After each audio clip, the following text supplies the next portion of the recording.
Well, from all those mocking social media memes about baby boomers to a marketplace filled with all those anti-aging creams and those alleged cures to those wise kind of crack birthday cards about over the hill, we all know and live the reality that ageism in America is quite real. Writing someone off simply for their age is the last acceptable prejudice. It's completely forbidden to tell any joke about race, gender, religion, weight, but age? Have at it. From the workplace to the marketplace to the places we all live, this Scripps News and WorkingNation special, we're going to examine discrimination against older Americans, the negative and inaccurate stereotypes that exist out there, and also show the damaging impact they have on not just individuals, but families, communities, businesses, and really society as a whole. Unraveling why ageism is so ingrained in our culture that more often than not, people don't even notice that they are.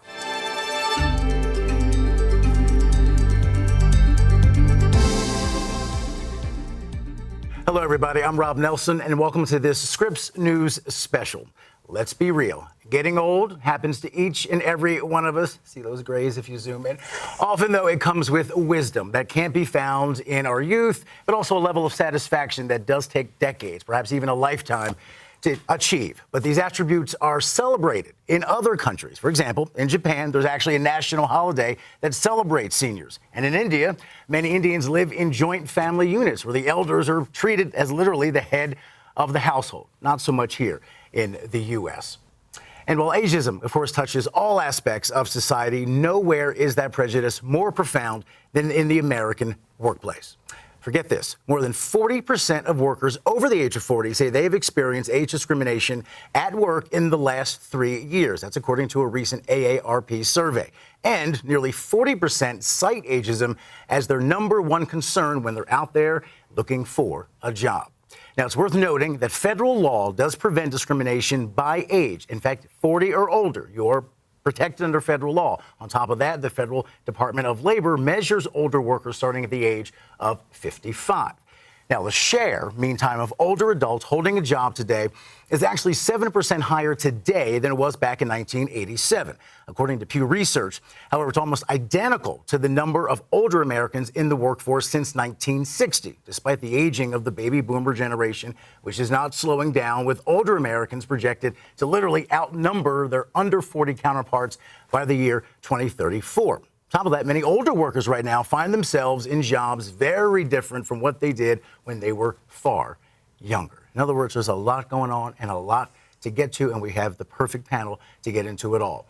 And so then with an aging country, of course, coming face to face with a long-held prejudice, what is the future for the American workforce and really for the country itself? We've invited a group of experts right here at the table to discuss and offer solutions to these very difficult challenges. We have Colorado's Lieutenant Governor Diane Primavera. We also have Diana Caba, Vice President of Community and Economic Development with the Hispanic Federation. And we also have Carly Roskowski, Vice President of Financial Resilience with AARP, a group we all know.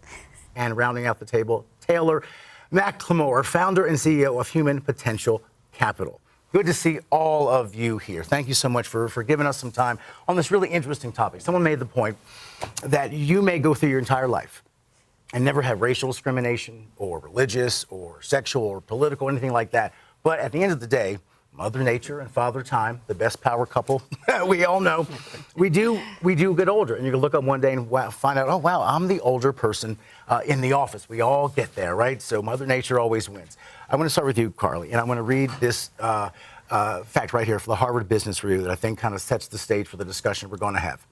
An older workforce is already here. Altogether, more than 11 million Americans 65 or older are currently employed, and that number is projected to rise to nearly 15 million by 2032. Today, 27% of Americans anywhere from age 65 to 74 work or are looking for jobs. That's up from 20% in 2002. People who are 65 or older now represent the fastest growing segment of the labor force by far. So those are all the numbers. The question I would give you is this. What does that fact, that 65 and older are growing that fast in the workforce, what's that say about the American workforce? And are those folks working because they want to or need to? Because there's a big difference. There's a big difference. And we're still in a historically tight labor market with historic low unemployment rates. And yes, the 65 plus population is the fastest growing segment of the workforce. But we're also seeing that the 75 plus is the only segment of the workforce between now and 2030 that's going to continue to grow. And so we need to change. Aging is changing. This country's demographics are changing. You mentioned that by 2035, there are going to be more people in this country 65 and older than children 18 and younger for the first time in our country's history. Wow. And we need to be ready for that. Employers need to have benefits and ways to retain employees who want to work for as long as they want or as long as they need to. Recently, inflation has kept people working longer, but we're going to continue to see that. We know that working longer keeps people healthier longer, the social connection piece of work. People want to have a purpose. They want to continue to learn and use those skills and experience that they have. So it's not, this issue of the workforce aging and changing is not going away. Oh, it's huge. It's huge right now. And we have living proof here at the table. Okay, I'm not going to call you out, but you're open about this, which is great. You're Lieutenant Governor. You're the second highest ranking official here in the great state of Colorado. You're 74 years old, makes you the senior member of our little table discussion here. And aside from your legislative agenda, your mom, your grandma, you've been working for decades, like a lot of Americans. What keeps you going when you could, I assume have the resources to sit on the porch and have a cup of coffee in the morning and a lemonade in the afternoon and be with the grandkids and travel a little bit? Your schedule's probably as packed as it's ever been. Why at 74 are you living still as busily as ever? I think one thing you mentioned was purpose. And I recently went to a seminar and they were talking about how important purpose is in life. That if you have a purpose, you're healthier physically, you're healthier mentally, you're happier. You actually live longer, so maybe I'll be the oldest living person here at the table. In 6 years, you can run for president. Right, and I've actually retired several times. Right. And it seems so weird because everything a person dreams of becoming is behind them. And so to have that feeling is not a very productive one. And so that's part of why I went back to work, because we have important things to do, and I want to be part of that. Absolutely.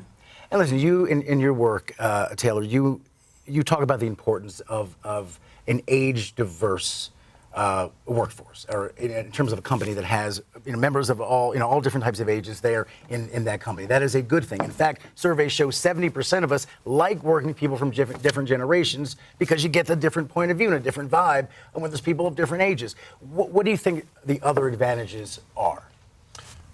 I think it starts with what you just described. Diverse teams make better decisions. They solve problems in more creative ways. And I think that at times we as a society don't have a deep enough appreciation for experience. We're rarely solving a new problem. Occasionally we stumble upon them. But more often than not, we're trying to figure out how to solve the same problems in a better way iteratively. And young, fresh perspectives on that and someone who has a lot of lived experience all contribute to that thought. And I think part of it is just we as humans can gain a lot in our creativity through diverse, different experiences in our career. And the more that we as a society are embracing that it's not what is your one job and then you retire and it's this linear path, but rather there's lots of seasons to life. And as people are living longer with greater health, how do we embrace that as actually human potential that hasn't been unlocked yet?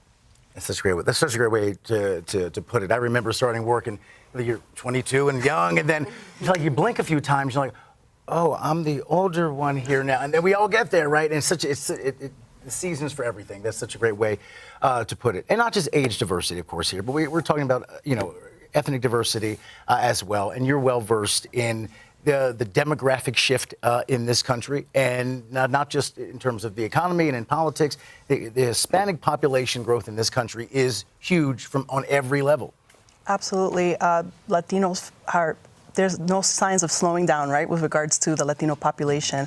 As of now, it is projected that 1 in 5 workers by 2030 are Latino.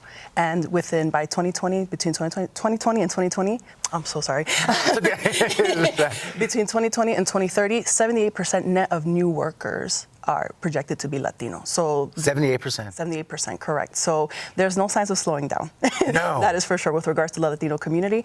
And really the contributions that are being provided, the work that folks are setting out to do, the opportunities they're seeking coming to this country, the American dream is very much alive and well within the Latino community. However, the reality is that a large portion of the Latino workforce is concentrated in low-paying jobs. So these are, in agriculture, in the service industry, construction, manufacturing, what have you. And as you can imagine, these were the hardest hit, right, during the pandemic, and saw, great, and these are, we're determined to be essential workers, and yet these are low-paying jobs. So add that with the aging workforce as well. While now Latinos are skewing younger, really the average age is 38 and a half, I would say, in comparison to the national average of about 40. So really, we're not that far behind. Yeah, no kidding. So definitely all the concerns are being shared here are definitely very present in the Latino community. That's so interesting too, because, and think about it, some of the low-wage jobs in our country is some of the hard work. It is not easy to be a waiter or a bartender or construction jobs are not easy, and jobs out there in the elements, the cold, the heat. It's tough work, and sometimes those are the lowest paid who are really grinding. So that's such a great point. We're just getting warmed up here. There's a lot more to come. So coming up next here on this Age in America special, defining ageism, how it continues to play a role in the workplace and why. Stay with us. Welcome back to this Scripps News and WorkingNation special.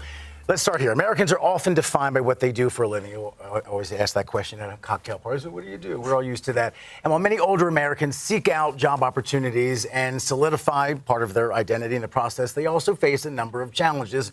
And one we've already mentioned, of course, is ageism, which is kind of the theme that we're talking about today. And I'm curious right now, let's be honest. In a number of ways, age and ageism in the news, big time. Right? In addition to the kind of the policy stuff about Social Security is running out of money and people's hair on fire about that, let's be honest. We're talking about Joe Biden's age. We're talking about Donald Trump's age and what that's going to mean for the presidency.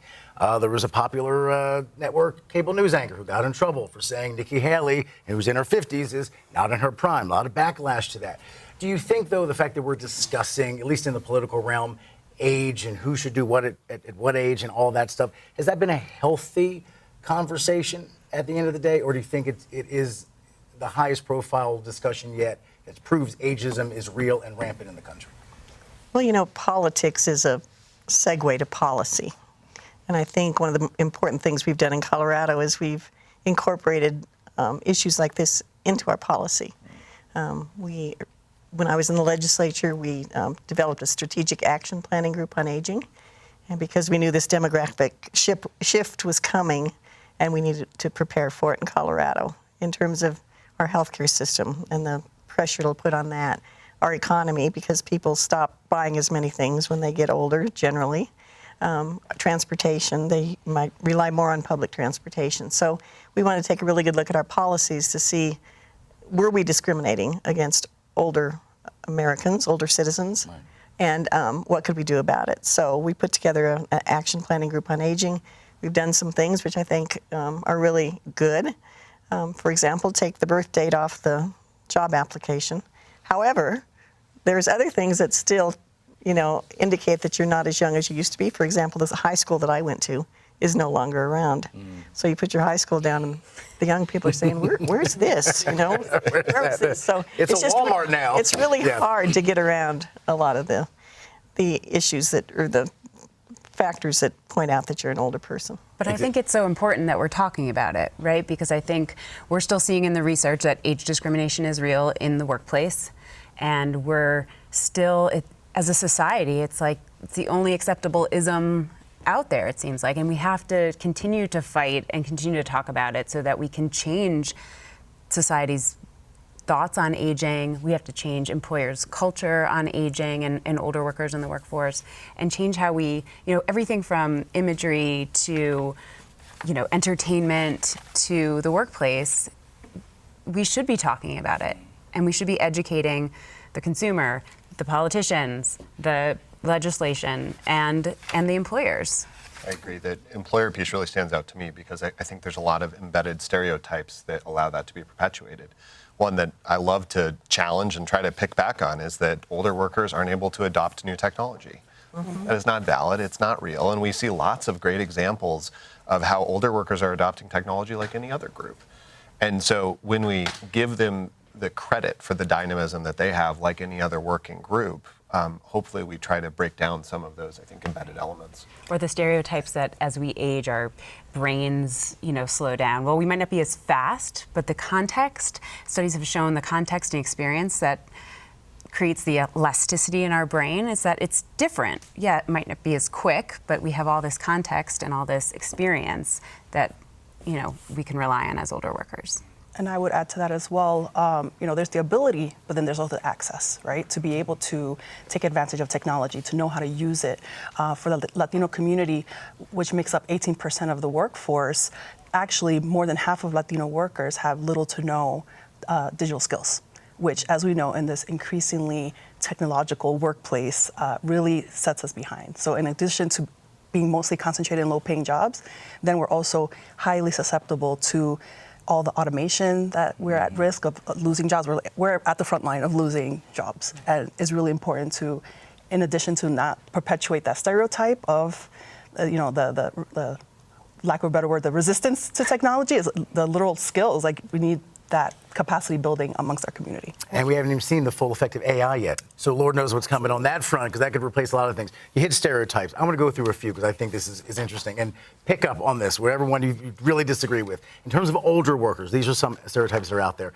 Out of touch, set in their ways, slow to learn, struggle with technology, which you just mentioned. They're taking jobs from younger employees or preventing younger employees from getting promoted. They cost more. Now, in terms of Gen Z stereotypes from younger workers, they don't want to work. They want a raise just for showing up. They're asking for too much when they negotiate. They will quit eventually and quit quickly because they're disloyal. They're hard to manage and don't strive to be leaders. So look, stereotypes are dangerous things to play with, but they're out there. They're not going anywhere, and they're real. They come from somewhere. What on that list really strikes you as like, wow, that's wildly untrue? So I'm going to make the maybe bold statement that all of them.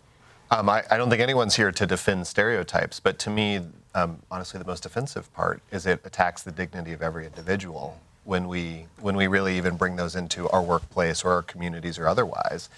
I really try to operate from a place of principles that every individual should, be afforded dignity. That's a right that they should have in their work, how they live, how they engage with their community. And that every single person in our society has unique gifts and talents to offer. And instead, I think we very regularly jump to these stereotypes as the way to understand someone versus starting at the individual and saying, what is the beautiful thing they have to offer, the powerful, creative thing that they can add to the conversation or the work, and build up from there and sort of think about elevation of the individual up versus stereotypes, which I think really get pushed down from the top. I really love that. Excuse me. Because the other problem with stereotypes is they're so negative. I mean, I didn't hear a positive one on there, that older workers are wiser, they have better interpersonal skills, they, on and on and on. So they know a thing or two because they've seen a thing or two. Been around the block a few times, so right. They're negative, and that's part of the reason I don't like stereotypes either. Yeah, Makes and sense. at the end of the day, we're all human. And even all the research is showing in the workplace, Gen Z and older workers want the same thing. They want to feel valued, they want purpose, they want to work for an organization that they can believe in, they want work-life balance and flexibility, which are things that I think positives that came out of COVID. But I think, the research is showing that workers want the same thing. And that's why we talk about how important age inclusivity is, right? For all ages. 5 generations in the workforce for the first time in our country's history. How do we manage that? Well, if we break down those stereotypes and break down those barriers and be more inclusive and see how powerful a multi-generational workforce can be, and the things positive things that it can change in a employee's world and an employer's bottom line and creativity and innovation that you mentioned. Yeah, And same can be applied, across the board, especially when it comes to, racial and ethnic communities as well. We all want the same things, right? We want access, we want a good job, we want benefits. I'm in that sandwich generation where it's like my parents, retirement Yes. was not a reality. Then we have, we're caregivers as well, and that's a stress, right? Yes. For working professional. But we want to work in places that are reflective of our communities, that give us a sense of belonging as well. And that quality of life that we're all seeking. dignity and purpose in work. We'll leave it there for this for that part. When we come back here, we're going to hear a real life story, really a compelling story that kind of illustrates a lot of what we're talking about. I think really is going to resonate at the table and at home with our viewers. We'll be right back.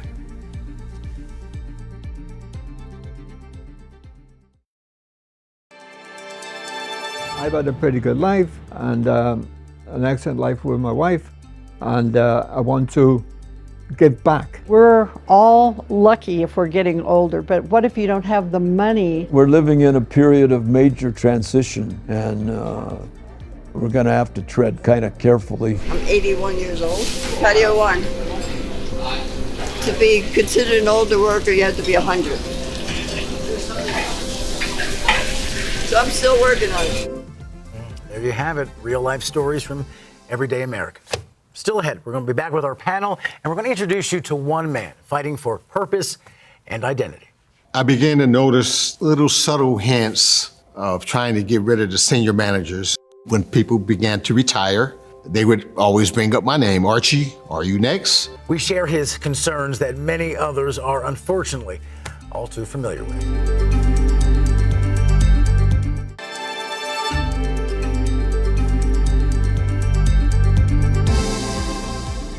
Welcome back to Age in America, Scripps News special. And right now, we want to share a tale of one man's struggle with all of you. His name is Archie, and he's about to describe his journey that is all too familiar to so many Americans today. Take a look. I grew up in Compton. I'm originally from Columbus, Georgia. My dad was ex-military. He worked all the time. His work ethic that he displayed to his kids was not comparable to anyone that I knew. It motivated me to be driven. I went to Cal State Dominguez with a degree in business marketing. My first job out of college, I worked for Kmart Apparel. 22 years old, and I was in management, right? My first job. I left after 2 years and became a sales agent in the insurance industry. A lot of people do not like the work commission, and they find it stressful because they don't know what they're gonna get paid every month. Well, in my case, I'm gonna get more every month. So my success became my personal motivation. I worked 10 years straight and never missed a day. There's times I would be sick, I'd go to work. If I can make it to the shower, I can make it to work. I didn't want to blemish my perfect attendance record. I did that for about 10 years, and then I applied to be a district manager. And first time I got it. I was one of the top managers, a lot of recognition, tons of trophies and plaques. I was the manager that they would send new managers to train. I loved the job, and I did that for over 20 years. Eventually, I began to notice little subtle hints of trying to get rid of the senior managers. When people began to retire, they would always bring up my name. Archie, are you next? When are you planning to retire? I wanted to work at least 5 to 8 more years. It wasn't just about the money. It brought purpose and fulfillment to my life. Maybe 6 months before I was asked to vacate my position, I had an improved medical concern, and I took off a month. I came back to work, and they wrote me up. Why? You didn't make your goals. I'm not here. I was gone for a month. How can you do that? So it was basically threatened me that you better make your goal. And that was shocking. They would transfer me to further locations from my home. A month later, they transferred me even further. We need you to develop that office, but they did not give me adequate staff to achieve my goal. And so that was intentional. They figured, cut his legs off, we can terminate him because he won't make goal. A few months went by. I was close to the goal and called me in and told me that I need to clean my office out. I told my manager, you give me 30 days, I will guarantee you I will make my goal. They wouldn't do it. He wouldn't give me 30 days after working over 30 years. And that was the most disappointing thing I've ever experienced in my life. They would specifically state, we're looking for a younger sales team, which is illegal. You can't disqualify someone because of their age. After working for the same company for that many years, everybody knew me by what I did. No longer doing that job, you know, it's psychologically, I no longer had a purpose to me in my mind. And I was 56 years old at the time. It was over 10 years ago. And it's been really hard. That lays out a lot of what we've talked about today. It's tough to listen to that. When you hear that, what strikes you most? It's just heartbreaking to hear someone dedicate so much of their life to their work, and then to have their employer not provide that support, right? Not to, to be that resource to really invest in their employees, and really just this is an example of just a bad employer, right? That wants to find the way out, right? And instead of supporting what clearly has been such an amazing employee for their company. And 56 is not old, and it's clear he was costing a lot. He was a great employee, probably making good money, and got pushed out because you were so successful. Get out. There's something that seems so counterintuitive about that. Yeah, and as you mentioned, sort of worked so hard, dedicated so many years, never, missed his goal, and they kept stretching that line to give them reason to get rid of them. It's hard to prove age discrimination in today. It's hard to, if you're not documenting things and you're not talking to your supervisor or going through the process with your HR, it's hard to prove that you've been eliminated because of your age. I think how wounding that must have been for him. And we talk a little bit about purpose and how important purpose is in life, but it's also identity, which is a little bit different than purpose. So if I asked you, who are you? First thing you would do is tell me your name. The second thing you would do is tell me what you do. I'm so-and-so and I'm a doctor. I'm so-and-so and I'm a nurse. I'm so-and-so. So not only did he lose his purpose, he lost his identity too, which is a really difficult thing to do. As a believer in human capital, I mean, that Archie's story seems to be the antithesis of what you work for and what to do. How does that story hit you? Completely. I think best said is, that's just a bad employer. There's great research out there. The Society for Human Resource Management has done research that shows that intergenerational teams are better at becoming knowledge organizations. We live in an economy where it's not just about producing widgets. I mean, manufacturing is important, but it's the knowledge inside a company that creates a competitive advantage for that company to perform well. But when you treat people like that, you are losing your most important competitive advantage. It's that knowledge of decades that could influence the younger workers that are training and growing and upskilling to help that company perform well. And to me, this is the unraveling of the relationship between employer and employee. It's becoming transactional versus one that's built on mutual benefit of employee offers something critical, allows an employer to be successful, and they invest in their employees because of that, and it's a virtuous cycle.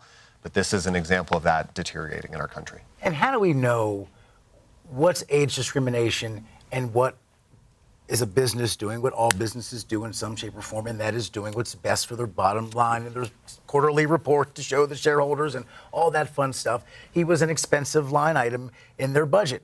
And so how do you determine where that line is? It seems pretty impossible. I'll give a quick answer, which is that you have transparent and honest goals. And it sounds as though he was always hitting his goals, but even when he got close, they said that wasn't good enough, which means they were just being dishonest about what the outcomes that they were trying to generate as a business. Transparent, honest conversation is at the core of all relationships, whether it's business, community, government. Have you ever felt like you've been treated differently in a meeting or at a town hall or by a voter because you're not 25 anymore? I think the most interesting one I experienced was I went to an interview and it was a group interview. And I'd never been in a group interview before, so all of us were competing for the same job. And we had to tell something about ourselves. And, someone, I'll never forget, somebody said, I'm related to Davy Crockett. And it went around the room, and they all had these young things. I've done all these 14ers. I've skied all these whatevers, and it came to me. And I actually said, I'm as old as Davy Crockett, because I didn't have all the young experiences to talk about. I had lots of experiences, but none of them were, climbing 14ers and scuba diving and, doing all those kinds of things. So that felt really demeaning to me. And I think, if a company wants to figure out a way either to get rid of you or not to hire you, they'll do that. And I've even had my staff say things like when someone, they're going through resumes and, things like that, and they'll come to me and say, well, we didn't pick this person because they were older and we don't think they could take us to the next level. And I said, just because, they were older? Well, yeah, and I said, well, let's rethink that, And then occasionally I'll say something at work and they'll say, oh, that's old school. And so I think some of it's just they're not even conscious, I think, about their prejudices and discrimination and things like that. And so I've called them on it. Yeah, and we see it across, right? We see it in just the daily conversation at the office, things like, oh, that's old school, or you're really dating yourself, or and then you see it on a job application. Employers putting digital native or high energy, and instead of the skills that they need for that position. And what breaks my heart too about Archie's story is what we see is as older workers leave the workforce, not on their own terms, it takes them longer to find another job. Many of them don't get a job paying the same. So it's changing their lifestyle, it's changing their economic mobility, their finances. And so it has this tail because of the age discrimination in this country, that he's already now 56 and trying to go get a new job, and the confidence isn't there, and then there's not programs out there for older workers to get upskilled or reskilled. If he's been at this place for 30 years, what has changed in the industry that maybe he wasn't open to?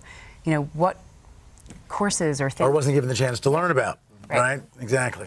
A lot to chew on that story. And again, as an older person and a person of color, there was a double whammy there for him. That's why that story is so compelling and telling on a lot of levels. So now that we've seen that, coming up, let's talk solutions. What can we do? We know it's out there, the numbers prove it, but what can we do? So coming up next, after this quick break, we'll talk about those solutions with our expert panel here, what they have seen, what they've done perhaps that is working out there, and what else can be done on top of that. Stay right there.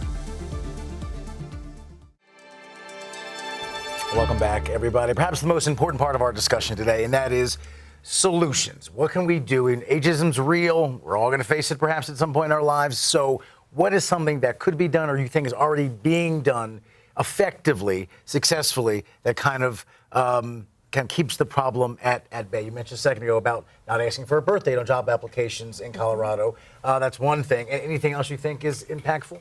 Forms drive process. So you can take the birth date off, but there's still other identifying pieces of information on there. So, I think scouring your forms and trying to make sure there's nothing on there that would point out the fact that the person, is older. Gotcha.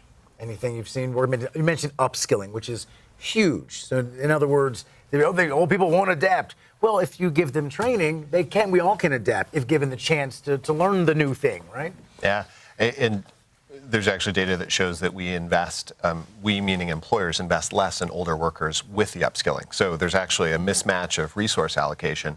But the exciting thing is that there are lots of great platforms that aren't just general skill learning, but can be really customized to what is that person in that role, how do they get to the next step? So an example is a company called Future Fit AI, and they have a career GPS. How do you get from where you are to what the next step is? Because we all need guidance and visibility. I love the GPS in my car, so I love it in the workplace as well. What's working around the country that you've seen? You're like, finally, someone's kind of chipping away at the issue. Yeah. Well, at AARP, we have what's called the Employer Pledge Program, where we have thousands of employers who have signed and committed to an age-inclusive workforce. They're committed to adding age to their diversity, equity, and inclusion efforts. They are continuously finding best practices to be more inclusive of people of all ages. They've started employee resource groups for either intergenerational ERGs, employee resource groups, or older worker employee resource groups.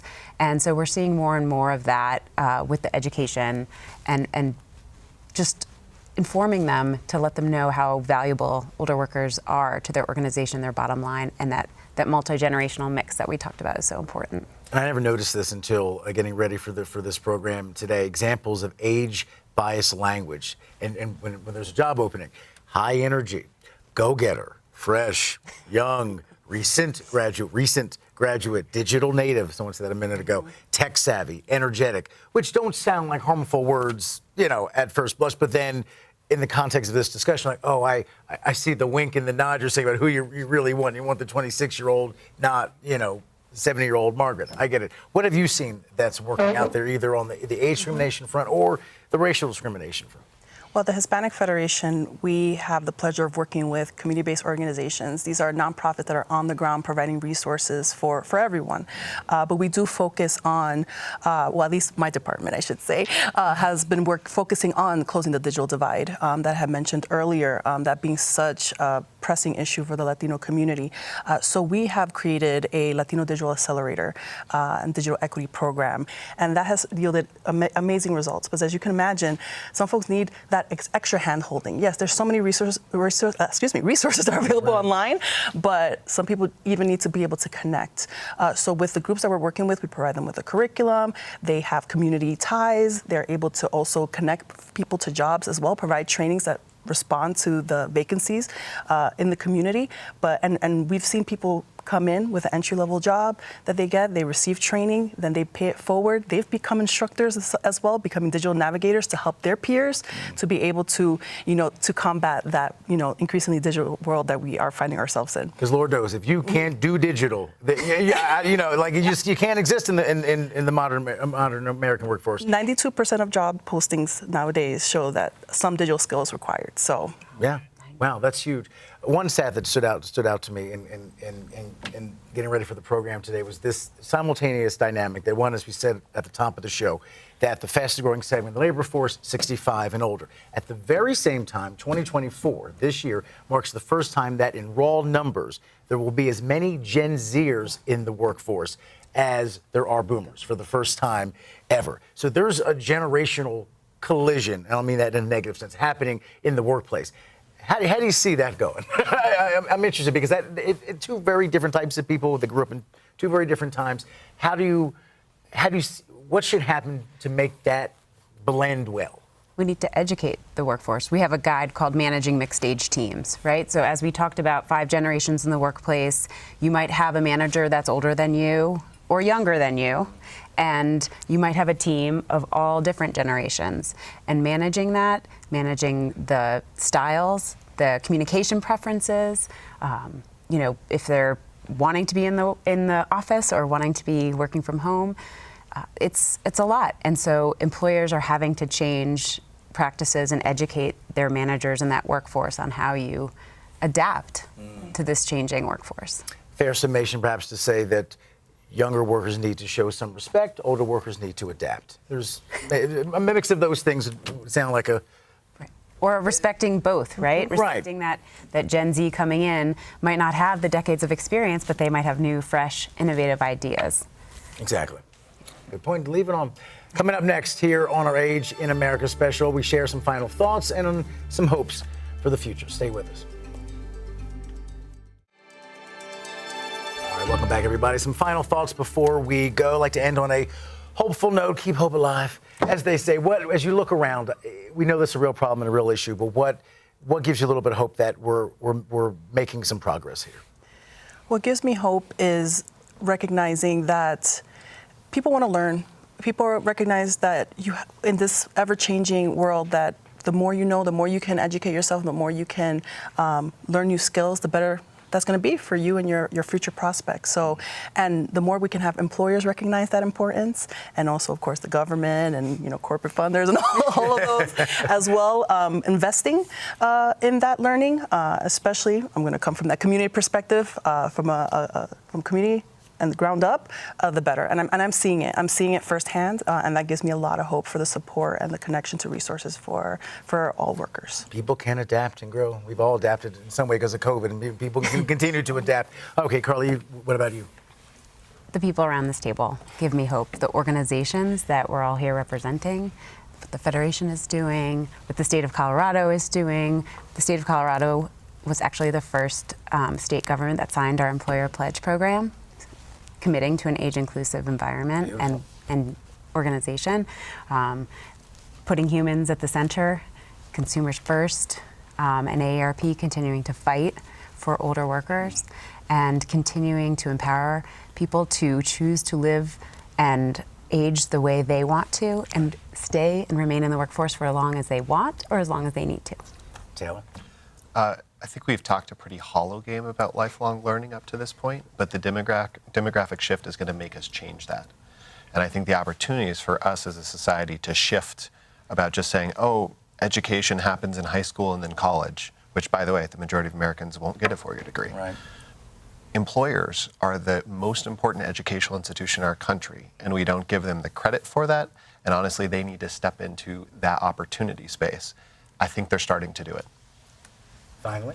I think, raising the awareness, and I appreciate the emphasis that you've taken to put this together, and because I think if you don't realize what the problem is, you can't solve it. So I think, as you mentioned, the people around this table, I think we've done a lot of good work preparing the older worker to be in the workforce. I think our next step is to prepare the employment situation to accept and nurture and support the older worker so that it can be a real success.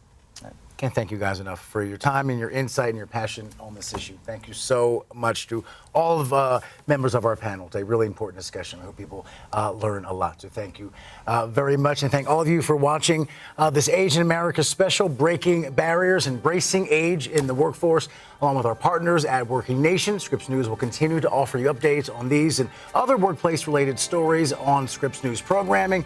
And I, of course, will see you bright and way too early on Morning Rush. Thanks, everybody.